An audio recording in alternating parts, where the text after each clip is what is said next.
Þakka þér kærlega fyrir, Hafdís. Þetta var einstaklega upplýsandi og hvetjandi innlegg.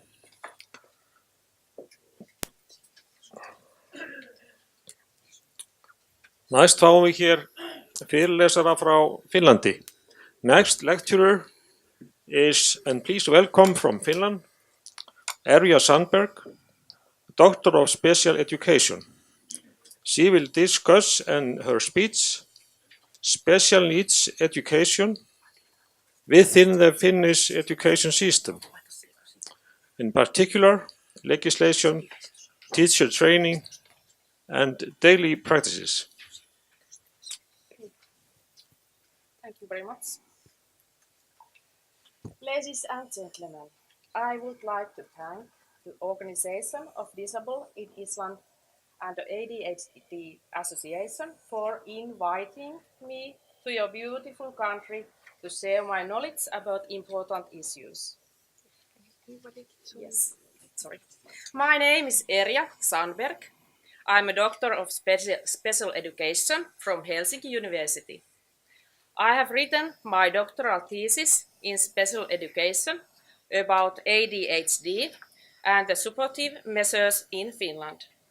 The focus of my study is on people with ADHD and their experiences of the supportive measures provided by schools and outside school during a long period. And further, I studied the outcome of support of the individual's viewpoint as well as the society viewpoint as far as social exclusion. I shall tell more about my study later in this presentation. On the other hand, I teach the special education teacher trainees at the University of Helsinki. I'm widely interested in how we understand and provide support for different types of learners. My interest lies in legislation and on how we can provide the educators and teachers with the information. And the most important thing, how we can actually apply the knowledge and enable the needed support that is defined in the law. The written documents should only be theoretical. They should guide the fieldwork and make sure the pupil receives the right type of support when necessary. Therefore, I have included legislation, special education in Finland, as well as the daily practice in my presentation. And first, teacher education in Finland. The basis of Finnish education system and special education lies in the university. Teacher training takes place at several universities around Finland, where you can study to become a kindergarten teacher, subject teacher, primary school teacher, or special education teacher. Teacher profession is valued in Finland, and there are hundreds of applicants every year. Unfortunately, only dozens of them are being accepted as students every year. We have entrance exams which guarantee that only the best applicants get into the university. In addition to the entrance exam, there are personal group interviews because the most important essence of teacher is the personality. For example, there were 719 applicants for special education studies in the University of Helsinki last year. 20 of them were selected to study special education, which was 4.3% of the application. For primary school teacher training, there were 2,055 applicants, for whom only 160 were accepted. Thus, only 5% of the applicants managed to get into the university. The teacher training in Finland lasts for 5 years. At first, the students become bachelors of education, and after 2 years of further studies, they become masters of education. The teacher training involves several weeks of practicing in mainstream schools. Many students work as substitute teacher while studying, and therefore it may take them more than 5 years to graduate. In the special education studies at the university, we have two different lines of education here. Special class teacher and part-time special needs education teacher. The trainings differ from each other and are the different length. You can apply for the special class teacher training once you are qualified class teacher and you have completed the pedagogical studies. This means that you have spent 5 years at the university and you have a master's thesis. In addition to this, one must have 18 months of working experiences in schools. You also have to have complete the basic studies of special education. This can be done at an open university or as a minor subject during your teacher training.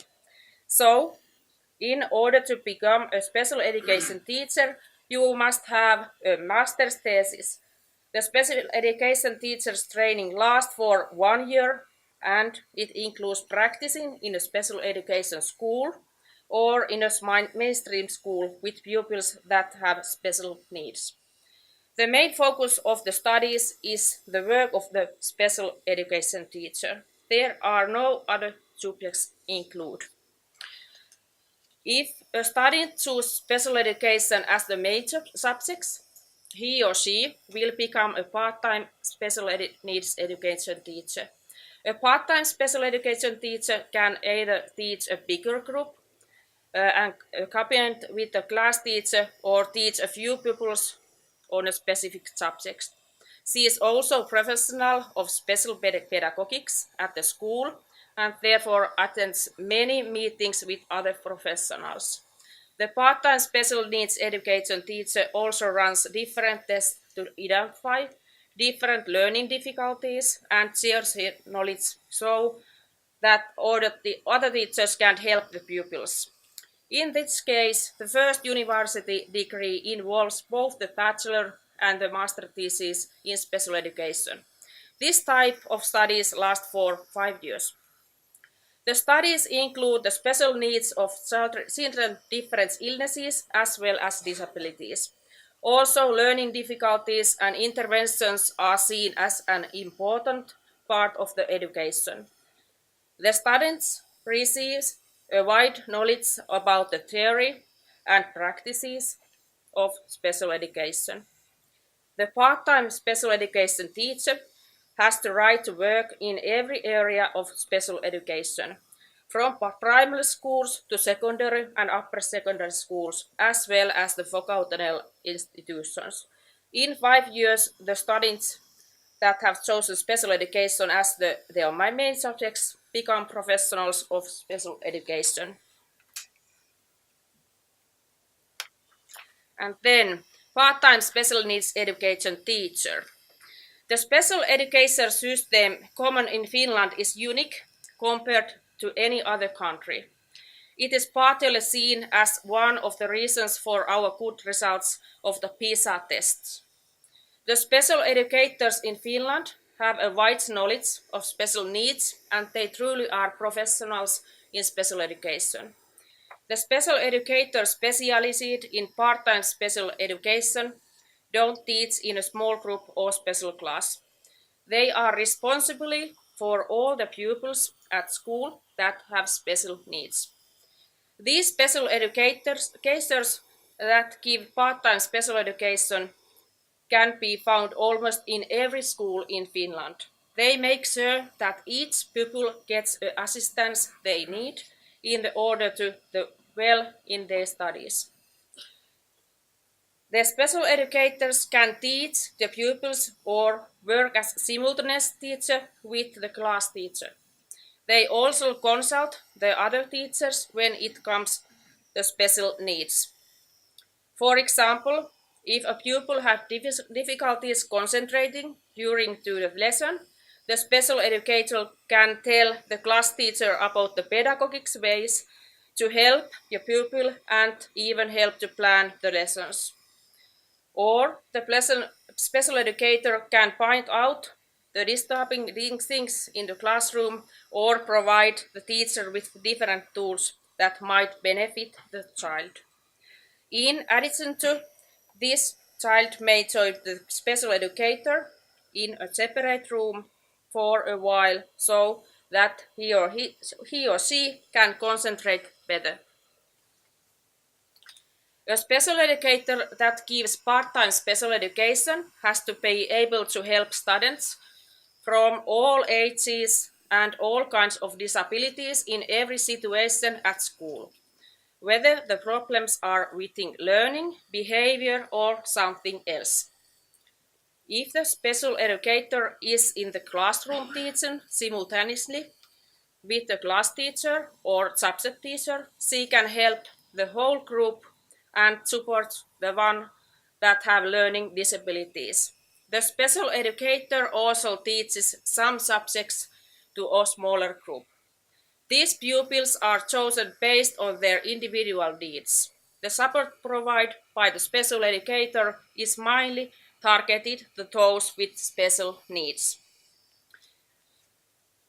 The special educator also tests all the pupils on certain points of comprehension school. For example, all the pupils in the first grade, age 7, are tested on reading, writing, and mathematics. The results specify our different needs of the pupils, and it is easier to target the support of the special educator. If, for example, the pupil has problems with reading, the special educator can give initial support alone with the pupil or in a smaller group, where there are also other children with similar problems. The special educator is also responsible for the pedagogical documents. The special educator joins the meetings in which support for a pupil is planned. The parents are also allowed to join the meetings, as well as teacher and other who are responsible for therapies and other supportive measures outside school. The main task of the special educator is to plan the supportive measures and to monitor how the special support enables the pupil to reach the goals. If necessary, the special educator also gives advice on which educational solutions are best for a pupil. There is very little special pedagogics in the Finnish teacher training. Some of the students choose special education as their minor subjects, but most of the teachers don't receive enough tools from the training in order to educate the pupils with special needs. Both educational, the special class teachers and the part-time special needs education teachers are needed to they both complement each other due to our newly inclusive education system. It is important that there are teachers specialized in special pedagogics in every school.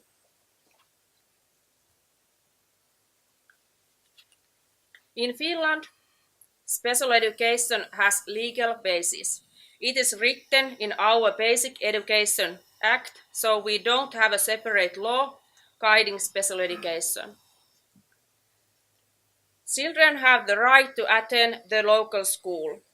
The parents have the right to share their opinion about their child's placement, but the final decision is made by the local education department. If there are available places in other schools, the pupil can also study there. However, school transport is not provided if the pupil attends some other than local schools. If the pupil needs supportive measures or personal assistant, the final decision will always be made by the educational authorities.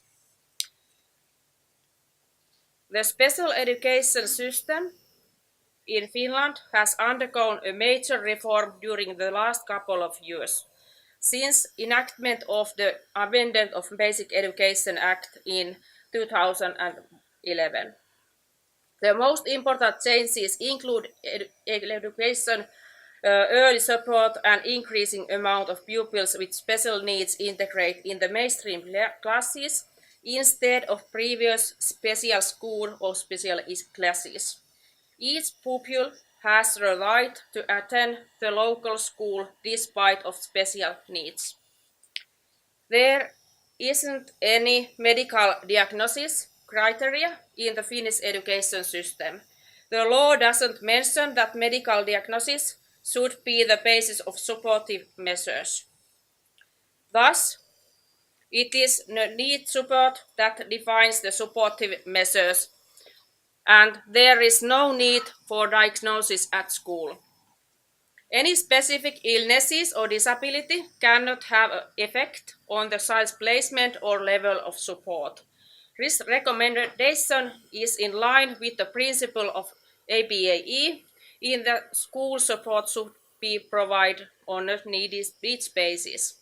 Eligibility for special education in Finland is not based directly on diagnosis disabilities, but instead on observed special needs that are construed as difficulties in learning rather than disabilities. Earlier, the law only mentioned two levels of support: general support and special support. The enactment of the amendment of the Basic Education Act in 2011 launched a new three-tiered intervention model. The core of the reform is based on the launch of a three-tiered intervention model defined as learning and schooling support. The added level support, the intensified support, is meant to strengthen integration so that your pupil can study in the mainstream class as well as in a smaller group that provides special support. And these are the three levels of support. Every pupil that needs supportive measures is on some level of three-tiered intervention: general support, intensified support, or special support. The level is based on the overall situation of the pupil, possible learning difficulties, illnesses, or other symptoms and strengths. In my research, there were pupils with ADHD on every level of support. Some had only few supportive measures, while others were in special classes or in the smaller group. In addition to ADHD, the pupils also had some other support and possible additional illnesses. The first level, referred to as general support, consists of every action made by the regular class teacher in terms of differentiation as well as in terms of school-wide efforts to meet the diversity of students. This includes guidance, counseling, and remedial teaching. The class teacher or the subject teacher are responsible for making sure that your pupils get general support. This is basically transferring more responsibility to class teacher as well as to school community. If the general support is not enough, the pupil has the right to receive intensified support. The second level consists of remedial support by the class teacher, co-teaching with special educator, and temporal individual or small group studying with special educator. This is where the part-time special educator teachers step in. The pupil is not placed in a small group, yet still needs initial support, and therefore they are offered part-time special education. If the class teacher doesn't have any knowledge in special pedagogics, the part-time special needs education teacher is very important. For example, if a pupil has learning disabilities in math, the special educator can be in the classroom with the pupil during math lessons. Before the enactment in 2011, many pupils were placed straight in the special supports, even that lighter support would have been enough. Thanks to new law, the supportive measures can be easier to achieve and the pupil can stay in mainstream classroom. The highest level support, the third tier special support, means that special support is provided when the intensified support is not effective enough. The decision about offering the pupil special support is always made by the local education authorities. The local head of school development makes a written decision about that. The third level consists of the whole continuum of special education services, from full-time general education to a special school placement, and it's mostly equivalent to the traditional special education for students with diagnosis disabilities available in other school systems. It also includes individual goals in different subjects and a longer compulsory education. The pupils can be placed in mainstream classroom where the class teacher and a special educator provide supportive measures.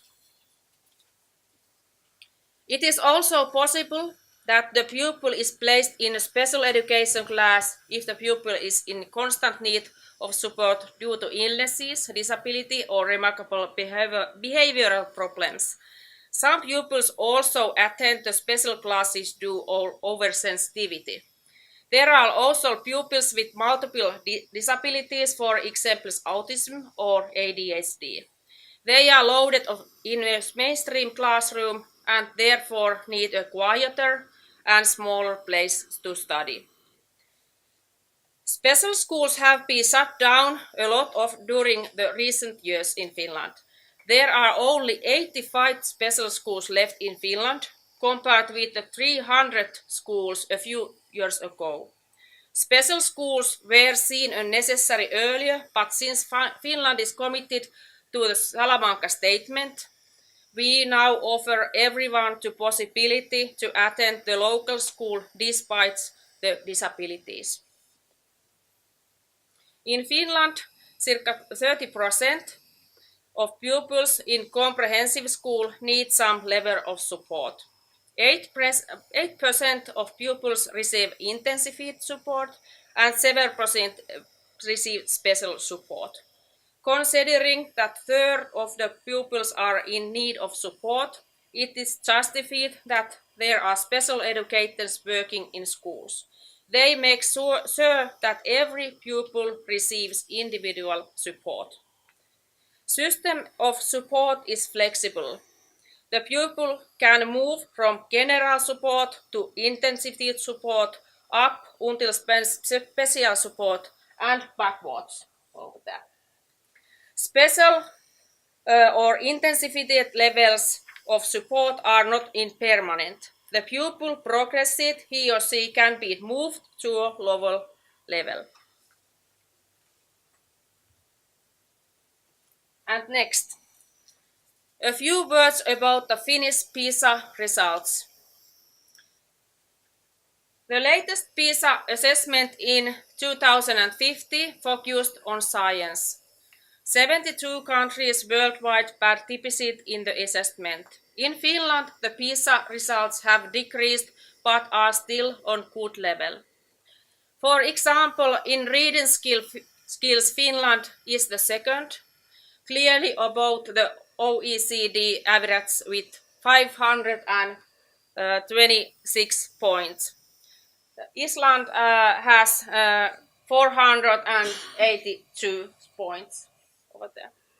The mean value in OECD countries being 493 points. In math, Finland was seventh with 511 points, while Iceland has 488 points. The mean value in math was 490 points in the OECD countries. In science, Finland was third with 531 points. Iceland has 473 points, and the mean value was 493 points. In 10 years, the Finnish results have decreased. For example, the amount of pupils with poor knowledge in science has tripled, and the amount of extremely gifted pupils has decreased. There are more disadvantaged students and less gifted students. The results in the middle level remained at the same. Also, the gap between girls and boys is widening, and it was the biggest in Finland, where all the OECD countries were taken into account.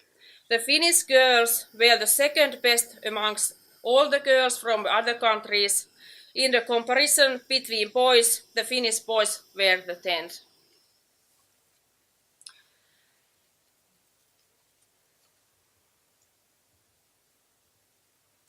Why have the Finnish PISA results decreased?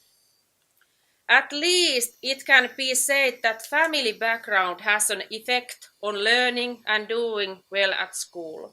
Especially if the mother is highly educated, it has a positive effect on the child's schooling.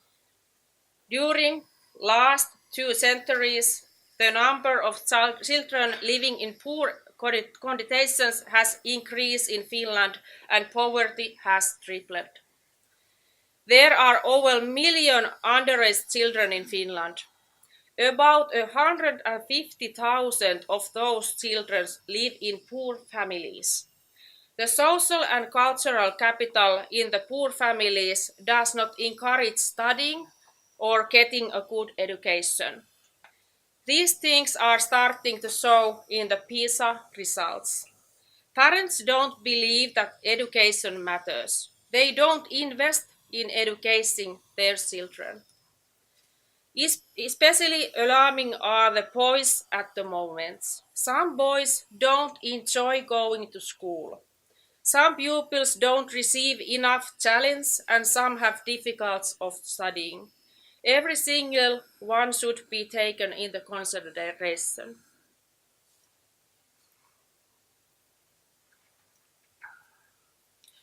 And what are the good results in learning in the Finnish comprehensive school based on? There are many good policies in Finland that make our school system function well. First, special education has been applied for a long time in our schools, and it takes place in every single school.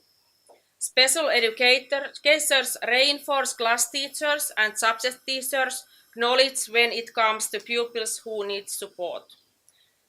The special education system in Finland is flexible and accessible for everyone. The need of support is based on pedagogical evaluation, and the supportive measures are started at an early stage. Professionals at schools, as well as class teachers and subject teachers, all have complete master's degree. In addition to, there is no need for diagnosis in order to receive support. So it is easier and faster to provide the pupil with the support needed. The 3 levels of support make it easier to give more intensive support if needed. In addition to, class teacher or subject teacher can be a teaching assistant in the classroom. The assistant cannot replace the teacher because they are not qualified to teach. Some pupils benefit from the support provided by the assistant. The assistant is not pedagogical responsible, so their job is mainly to help the teachers in classroom. In Finland, teachers have plenty of freedom. We don't have any school inspectors or other evaluations done by the government. It is very difficult to have access to the teacher education, and therefore it is clear that the ones that are chosen are also able to work as independent and ethical professionals. Teachers are trusted and valued. All teachers know the national curricula and the law, the guides they work, and they are therefore able to work in the best interest of your pupils. In Finland, the teaching method and the schools are decided based on the individual needs of the pupil. Parents have the right to express their opinion, but since they are not professional in pedagogics, they cannot make the final decision. The final decision is always made by professionals, usually the head of the Department of Education.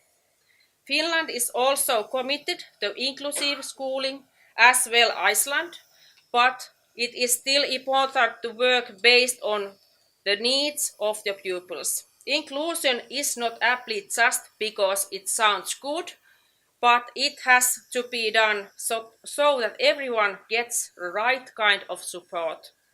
The school placement as well as the teaching methods should always be considered individually.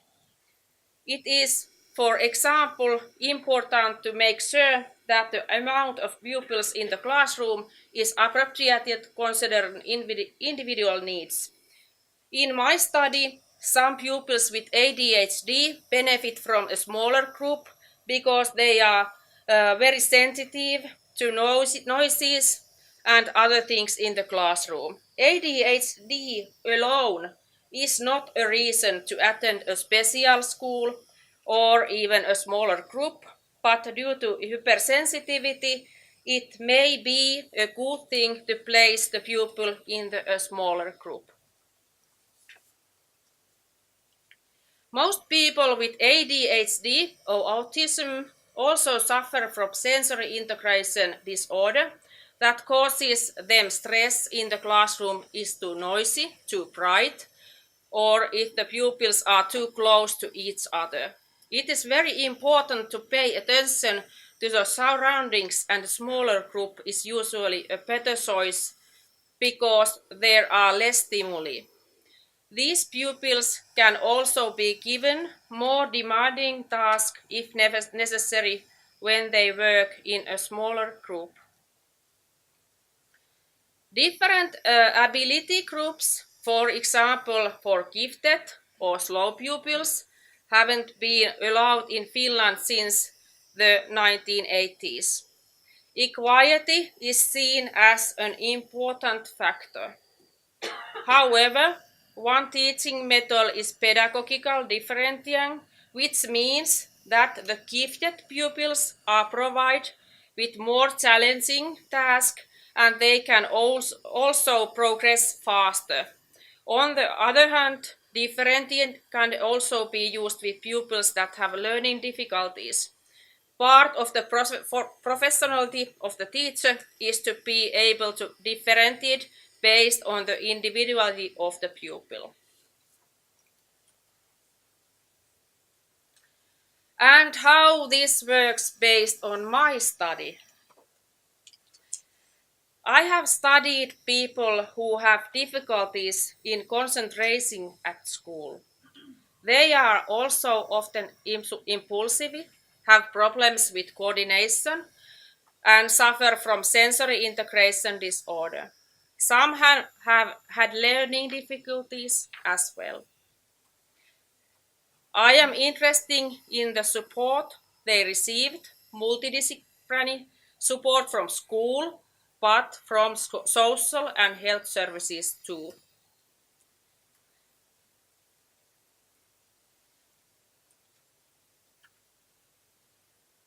There were 208 families included in my study. Altogether, 380 people with ADHD participated in my study. There were children, young people, as well as adults. The one reporting about the family situation was always an adult. Some participants told about themselves and some told about their children. Some families had several members with ADHD and they were telling everyone's point of view. The whole of Finland was included, so the results didn't focus on any specific area. I was especially interested in the changes in the supportive measures during last 6 centuries and therefore covered everything from the 1960s to 2010. There was a lot less information on ADHD in the 1980s and 1990s. We didn't know how to support them in their studies, and this is clearly visible in my study. The participants told that their symptoms or qualities weren't understood and therefore they didn't receive any support. In the centuries before, research of special needs educators were rather limited. Usually pupils with reading or writing problems were given support. People with ADHD were not given any specific support. The school was a scary place from them because they were often punished for their symptoms. This had a huge effect on both physically and mentally, and some even felt that their social exclusion was due to lack of support in the 1980s and 1990s.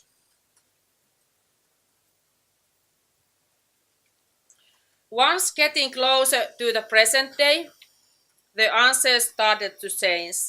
The legislation has changed and the special needs education has developed while the medicine has provided us with new information on ADHD. This was already partly visible in the turn of the century, but even more in the answers that told about schooling in 2010. At this point, already half of participants were satisfied with the support provided by educators. The other half was still disappointed. The Finnish school system runs well, but not in all part of it. The main support is still provided by individual teacher or principal that understand the struggle with ADHD. They help and motivate the pupils.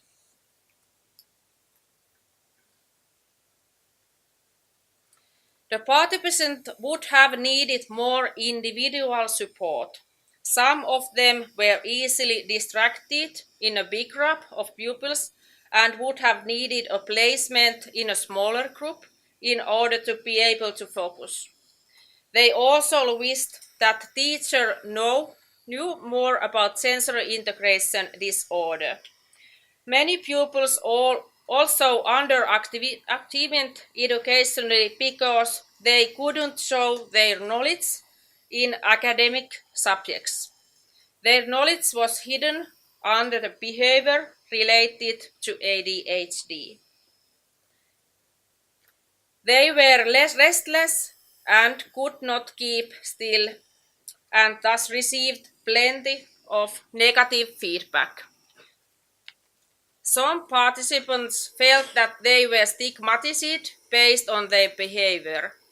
The only feedback that guided them was negative. Strength and success was never noticed.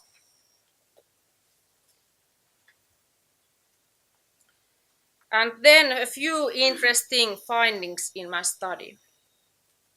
The most worrying thing in my study was the amount of socially excluded people.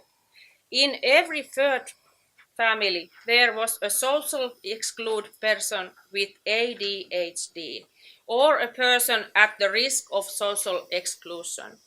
The social exclusion has happened in the long run, but the main reason has been the lack of support in the comprehensive school.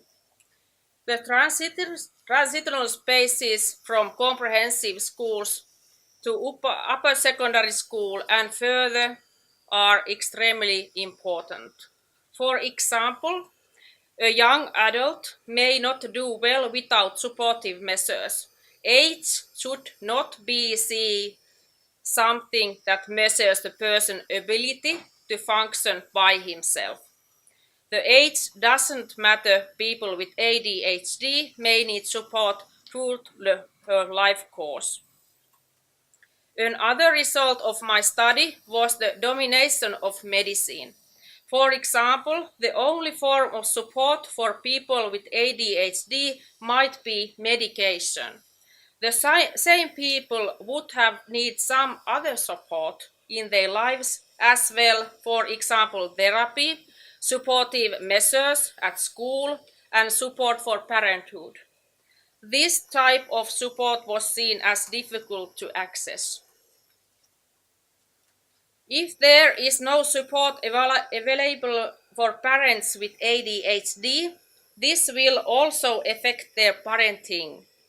And as we know, ADHD often runs in the family, so many children have the same features as their parents. If the family does not receive overall support, both the parents and the children may feel left alone and even become socially excluded in the lack of support.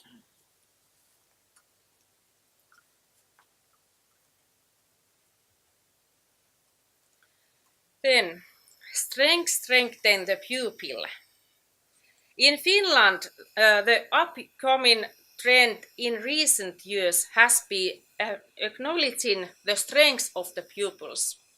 Earlier, there were different tests which are based the missing skills instead of finding the strengths.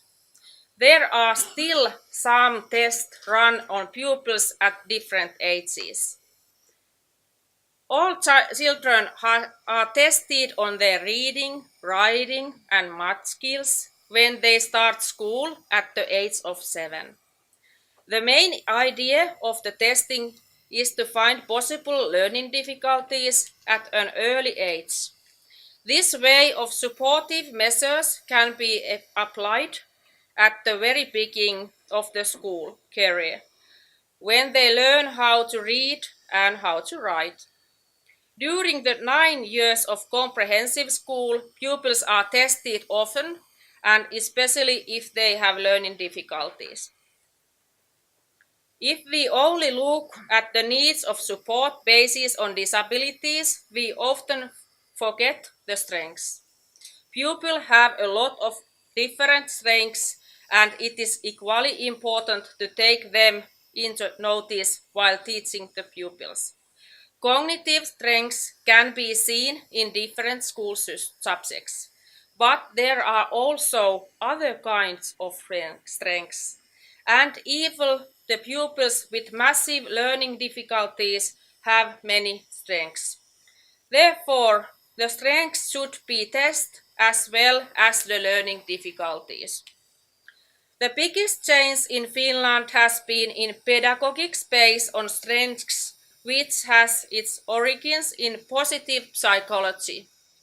An international character strength survey, VIA test, has been translated into Finnish at the Department of Special Education in Helsinki University and is now being taught in teacher training. This test is available on internet in many languages. It is also wise to familiarize with the background theory and realize the very strengths pedagogy is worth of try. I challenge the professionals working with the field of education in Iceland to get acquainted with positive psychology and complete the VIA test. After that, you can set up a working committee that will translate the survey into Icelandic. This way, every pupil can do their survey and find out his or her own strengths. If you are aware of your strengths, you can also see strengths in others. Character strengths can also be intensified by discussing and teaching about different strengths. Finding strengths in pupils has been proven to have positive effects. Pupils can feel that they are good at something despite their disabilities. This way, we can strengthen their self-confidence and self-concepts and help them survive through hard parts of life as well. Thank you.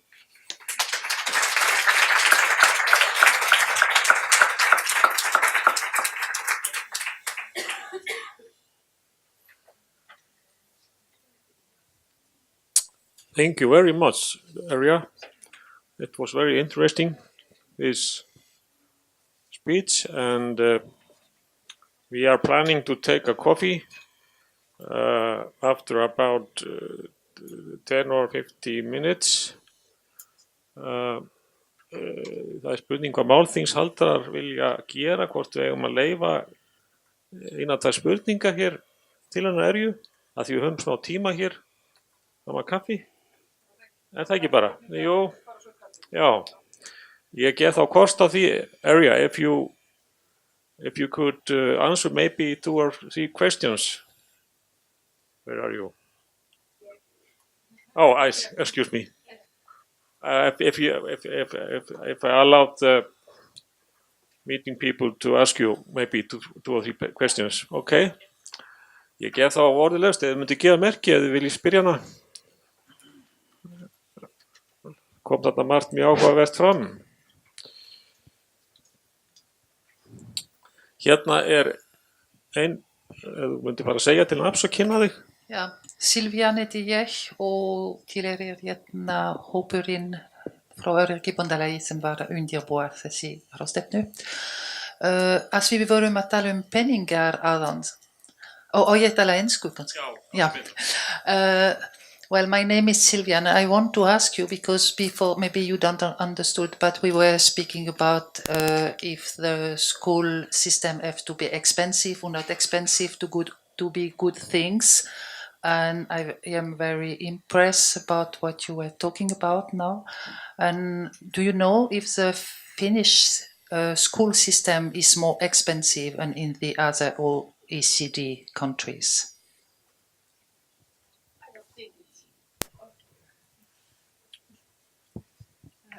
I think that it's not expensive than other countries. The same price, about.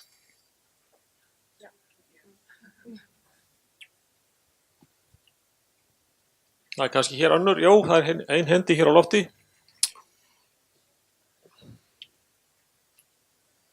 Leyfa hérna eina spurningu viðbót.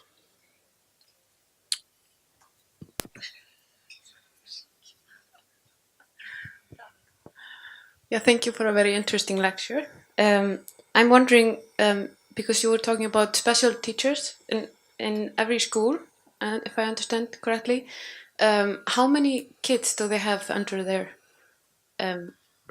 is there a percentage or I don't know. I can.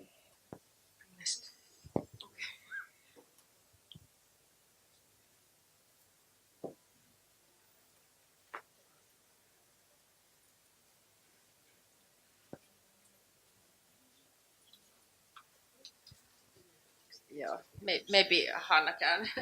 Yeah, I'll help her. There are 2 types of special education teachers.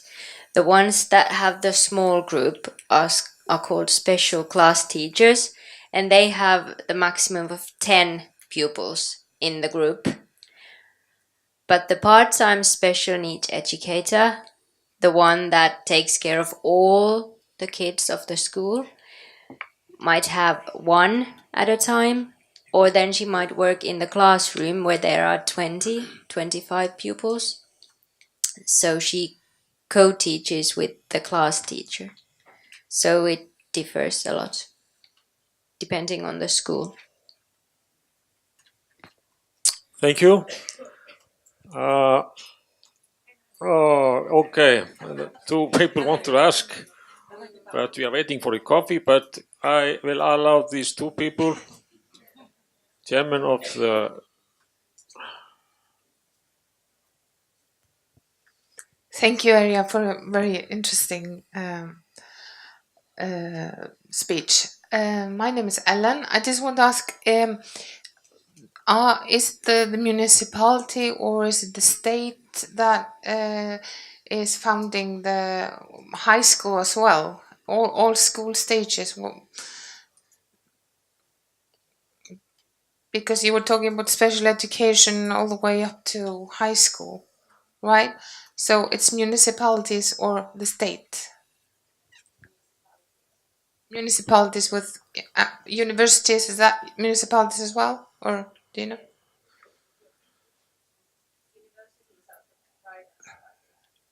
Universities are private, but all other schools are municipality. Okay, thank you.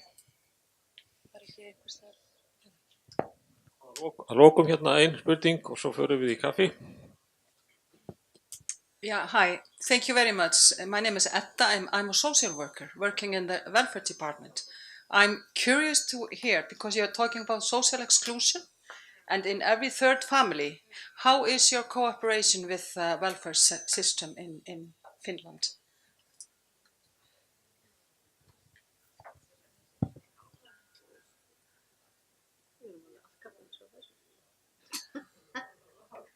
Well, it doesn't function that well. We don't have many social workers at schools. They are not very interested in working at schools. However, we have a person working at schools that is working with the teachers and the pupils and the social workers. So there's like a third person in the middle of that. But it should work better than it is now.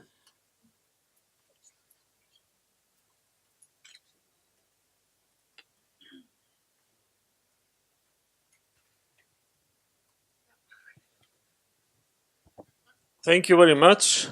We will now take a coffee break and be here half an hour coffee break. Thank you.